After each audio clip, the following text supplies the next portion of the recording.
ftuar i radhës është Luiz Lika. Luiz Lika është një këngëtar, një emër i ri në tregun muzikor. Luiz, përshëndetje dhe mirë se erdha. Përshëndetje, mirë se u gjeta. Jam shumë e lumtur që të kam. Gjithashtu, faleminderit për ftesën. Atëherë për ato që nuk të njohin dhe të shohin sot për herë të parë, kush është Luizi në të vërtet? Unë jam Luiz Lika, një djalë 18 vjeçar, jam pasionuar pas muzikës, gazetarisë dhe letërsisë. Ti je 18 vjeç. Po. Do me thënë sa po ke mbaruar shkollën e mesme? Po, gjimnazin. Të pëlqen gazetaria? Po. Dhe do të nisësh për Gazetari. gazetari? Pse të pëlqen gazetaria? Nuk e di, është diferencon nga profesionet e tjera. Është zëri atë që ngren si profesion. Sa mirë, bravo. Le të përqendrohemi pak tek muzika. Si lindi pasioni yt për muzikë? Pasioni im për muzikën ka lindur për artin të rësi, ka lindur që në fëmijëri, në aktivitetet e shkollës, jashtë-shkollore. E mban mend momentin e parë kur vendose të futesh muzikës dhe të performosh? Po, ne mbaj mend, ka qenë jo shumë larg, ku mora guximin që të vazhdoj hapat dhe ta shndërroj një profesion të vërtet. Kush ishte personi i parë që të mbështeti? Personi i parë ka qenë babai, nga që nuk ka qef shumë gazetarin. Pse nuk e ka qef gazetarin? Nuk e di, ndoshta ka të mendimin që duhet jesh gjatë gjithë kohës duke marrë me njerëzit, me terren. Edhe ishte gjatë gjithë kohës në kërkim për një profesion tjetër, për të më shtyrë që të eci sa më para. Po mami? Edhe mami gjithashtu, absolutisht. Mami dhe motra. Cila ka qenë sfida më e madhe deri më tani? Sfida më e madhe ka qenë, mendoj për gjithë të artistët, ka qenë marrja guximit për të hedhur hapat. Si të pritë publiku? Kur ti vendose të publikosh një këngë, të afërmit të tua, shokët, shoqet? Po, ka qenë shumë e habishme nga ana ime, sepse nuk e prisja të kisha një reagim kaq të mirë, si nga persona që njihja, si dhe nga persona të cilat nuk i njihja më përpara. Kishe frikë se do paragjykohesh? Kisha shumë frikë se do paragjykohesha, por jo, fatmirësisht kishte një zhvillim dhe një përfundim shumë i bukur. Po ti edhe ndonjë koment negativ besoj e ke marrë, se të gjithë kemi komente negative. Absolutisht, komente negative kemi, por që i njohim se nuk është se na bëjnë ndonjë të mirë. Vetëm na rrisin algoritmin. E bukur, shumë bukur. Po, në të vërtetë vetëm të rrisin algoritmin dhe vetbesimin mendoj. Po. Se nëse s'ka komente negative ti nuk po ec. Jo. Duhen komentet negative. Duhen. Ti ke qenë dhe në Pa Filtra? Po. Në një emision. Si ishte eksperienca? Çfarë të shtyllë të futesh asaj rubrike? Ka qenë shumë e bukur, siç thash më përpara, pasioni dhe dëshira për të qenë pjesë e televizionit. Shtyri që të komunikoj direkt me moderatorin e emisionit, edhe t'i kërkoj hapësirë televizive për të qenë pjesë të atij emisioni. Çfarë mësove nga ajo eksperiencë? Mësova shumë gjëra, si fillim dha shumë experience në thonjza, nëse mund ta them, se për një emision nuk është se me shumë experience, për botën e televizionit, si gjërat funksionojnë pak a shumë. Çfarë ndikimi pati kjo dalje televizive në karrierën tënde dhe në jetën personale? Absolutisht, unë shkova me një ese shumë goditur, me një krijem timin, edhe kishte shumë feedback pozitiv, ishte çdo gjë pozitive, pothuajse nuk kishte komente negative fare. Çfarë përmbajtje kishte eseja? Fliste për ndodhit që i kishin ndodhur fëmijëve shqiptar, rinisë shqiptare. Është edhe një temë që fatkeqësisht i përket akoma realitetit sotshëm. Çfarë i përket realitetit sotshëm? Bën fjalë ne sapo kemi episodin e fundit që pam dhuna midis 3 adoleshenteve. Eseja ime fliste për dhunën dhe për vdekjet e shkaktuar nga fëmijët dhe nga të rriturit më shumë për fëmijët shqiptar. Ku frymëzove nga kjo ese? Fatkeqësisht nga realiteti i hidhur shqiptar, siç mban titullin dhe eseja Realiteti i hidhur, nga realiteti i hidhur. A ka ndo pak nga e vërteta jote, nga historitë tua personale për mbajtjen e ese? Fatmirësisht nuk ka shumë, ndoshta vetëm pak nëse përfshihet pjesa e komenteve negative apo bullizimin e thonjza, por jo. Je bullizuar ndonjëherë? Absolutisht. Mendoj se gjithë në jetën tonë jemi bullizuar. Do na tregosh një moment kur ti je ndjer i bullizuar?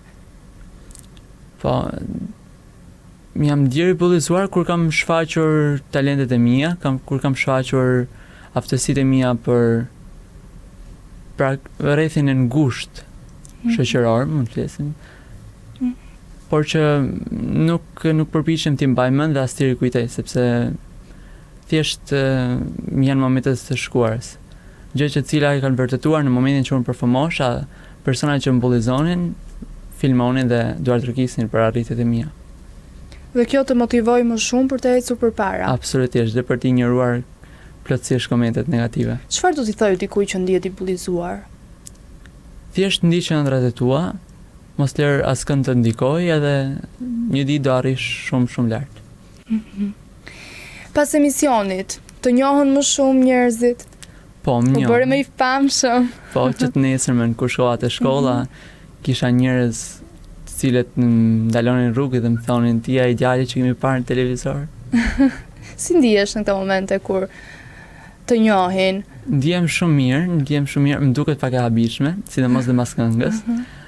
Është e habitshme, por që ndihem shumë mirë. E prisje?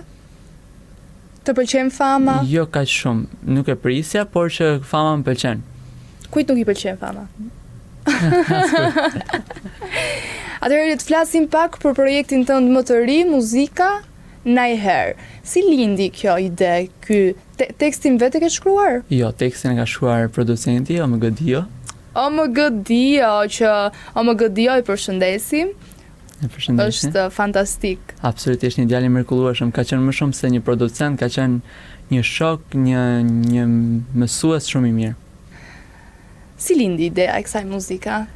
Lindi nga shtysa që pata nga prindrit, nga familja, për të hedhur një hap më tej talentit tim.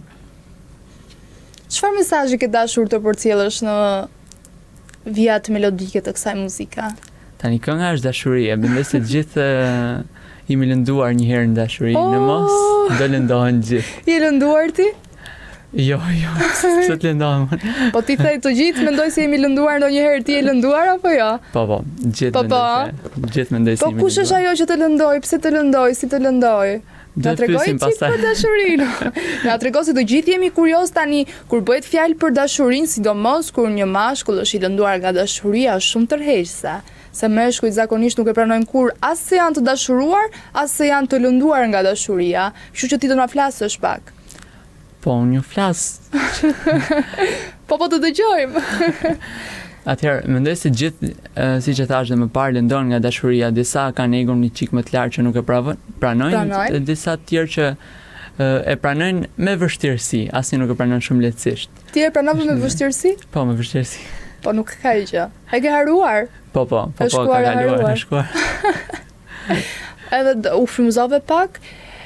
Jam kurioz të di, ajo ishte dashura jote, në momentin që nxore këtë muzikën, thua e ka marrë pak si dedikim personal këtë muzikën tënde? Po, e ka marrë.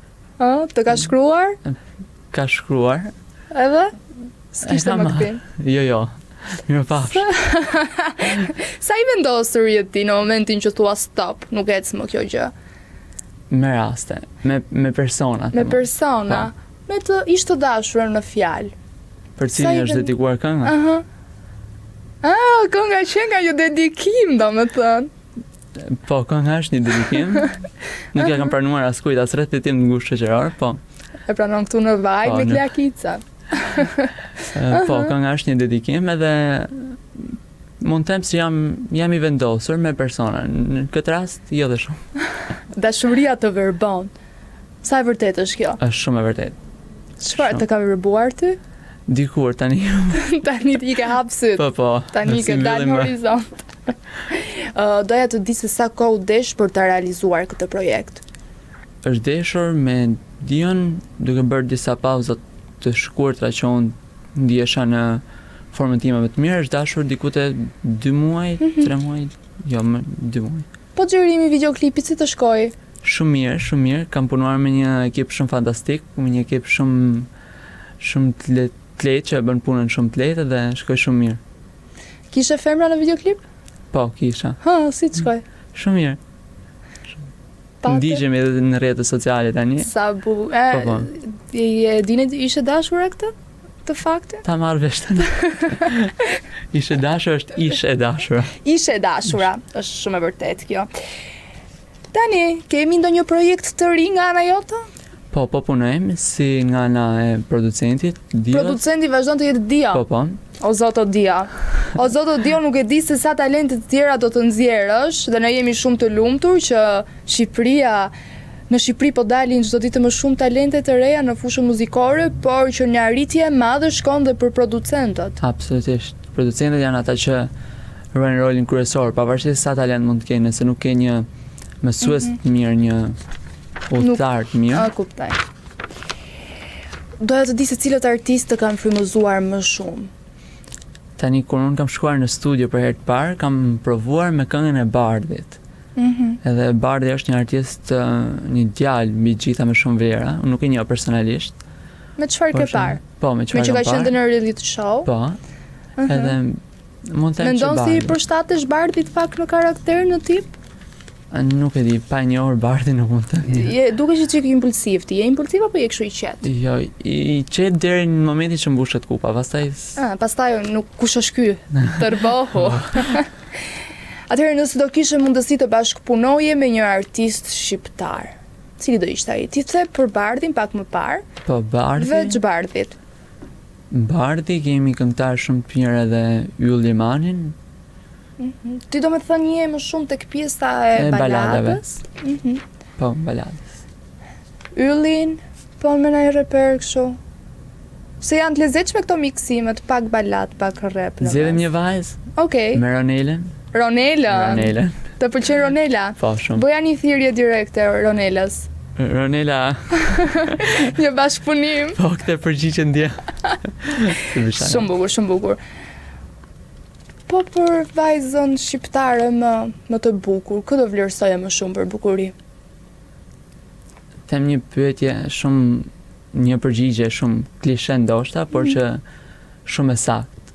Mamim. Kjo duhet duar trokitje se më radhe skalita nga emocionet, kjo ishte shumë e bukur. Edhe të vlerësoj. The mamim, si ke marrëdhëniet me maman? Shumë të mira, pavarësisht se momentalisht ndodhemi pak në distancë, por që shumë të mira. Shumë të mira, është shoqe shumë e ngushtë të imja. Është shoqja e ngushtë. Sa të fshehura ti mban gabimet e tua, që mos i marri vesh babi apo pjesëtarët e tjerë të familjes? 90%? Sa mirë, është shumë mirë. Po shoqë të ngushtë veç mamit këti apo jo? Jo, s'kam.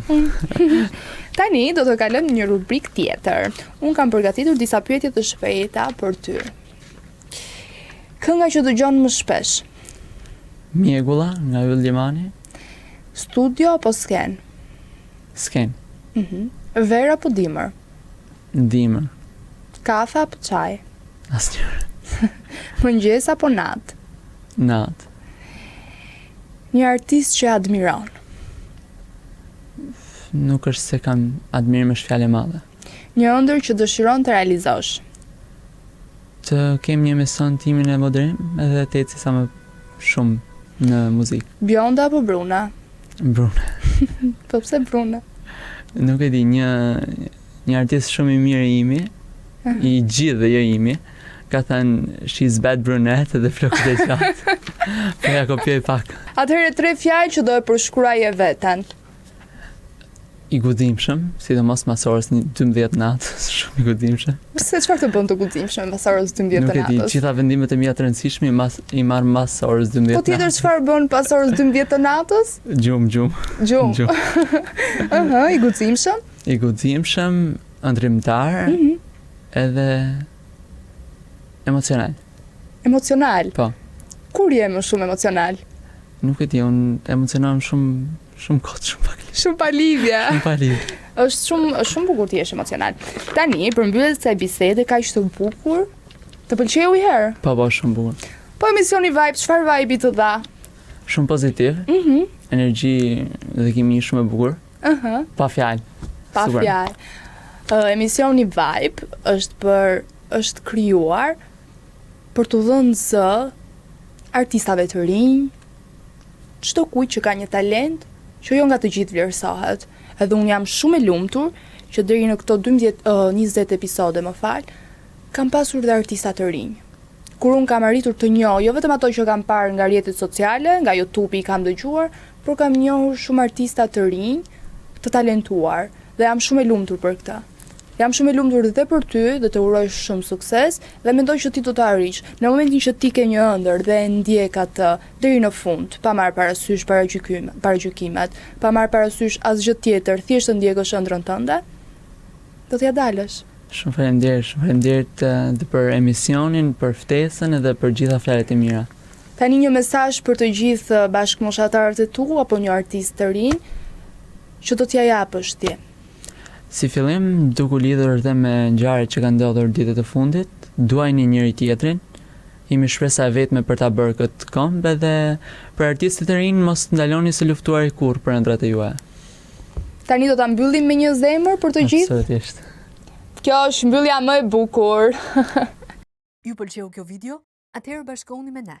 Na ndiqni në Instagram, Facebook dhe TikTok dhe bëni subscribe në YouTube.